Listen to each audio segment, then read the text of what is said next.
मारके अहद के बाद यहूदियों की चालाकियां और खालिद की कशमकश। मारका अहद के बाद जब अहल करीश की फौज मक्का वापस आई थी तो मक्के के यहूदी ऐसी अंदाज से अबू सफियान, खालिद और अकरमा के पास आई थी जैसी अहद में यहूदियों को शिकस्त हुई हो। यहूदियों के सरदारों ने अबू सफियान से कहा था कि मुसलमानों को शिकस्त नहीं हुई और लड़ाई हार जीत के बगैर मुख्तम हो गई है, तो ये करीश की शिकस्त है, ये यहूदियों की नाकामी है। उन्हीं दिनों खालिद ने पहली बार योहावा को देखा था। वो अपनी घोड़ी की ठलाई कीली आबादी से बाहर निकल गया था।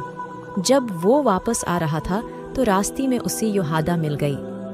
खालिद यूं घोड़ी से उतर आया जैसे योहादा के जादू ने उसे घोड़ी से जमीन पर खड़ा कर दिया हो। उससे बड़ी नाकामी और खुद को संभालना नामुमकिन था। क्या होगी कि तुम मुसलमानों को शख्सियत नहीं दे सकते? योहाह ने कहा, तुम्हारी शख्सियत हमारी शख्सियत है। अब हम तुम्हारा साथ देंगे, लेकिन तुम्हारी साथ होती हुई भी तुम हमें अपनी साथ नहीं देख सकोगे। खालिद ने यूं महसूस किया जैसे इसकी जबान बंद हो गई हो। तलवारों, बर्छियों और तीरों के बूछारों का मुकाबला करने वाला खालिद योहावा की मुस्कुराहट का मुकाबला नहीं कर सका। अगर यहूदी हमारे साथ नहीं होंगे तो हमारी किस काम आ सकेंगे? खालिद ने पूछा। योहादा ने उसकी आंखों में आंखें डालें और फूलों की पनखड़ियों जैसी होंठों पर तबस्सुम आ गया। योहादा आगे चल पड़ी। खालिद उसी देखता रहा। उसकी घोड़ी ने खर मारा तो खालिद अपने आप में आ गया। अब जबकि दो मुसलमानों को नीलाम किया जा रहा था और खालिद को एक आदमी ने बताया था कि इन मुसलमानों को किस तरह धोखे में लाया गया है। इस कबीले में ये मशहूर हो गया था कि रसूल अकरम ई इल्म के हाथ में कोई जादू है।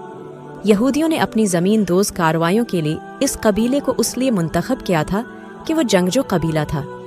योहावा ने अपनी हुस्न का जादू चलाया। उसका जरिया एक रक्स भी था जिसमें ये यहूद नहीं नेमहर होना थे। अगली रोज़ जब शारजा बन मगीस की आंखें कहली तो उसे महसूस हुआ जैसे वो बड़ी ही हसीन ख्वाब से जागा हो। उसके ख्यालात बदली हुई थी। कुछ देर बाद वो फिर अपनी कबीले के दूसरी सरदारों के साथ यहूदियों के पास बैठा था। यहूद नहीं भी वहाँ मौजूद थे। खालिद मुसलमानों को अपना बदतरीन दुश्मन समझता था, लेकिन उसे ये गैर जंगी तरीक़े अच्छी नहीं लगती थी। खालिद अपने घर गया। अपनी एक खादमा से कहा कि वो योहावा यहूदन को बुला लाए। योहावा इतनी जल्दी उसके पास आई जैसे वो उसकी बलावी के इंतज़ार में करीब ही कहीं बैठी थी।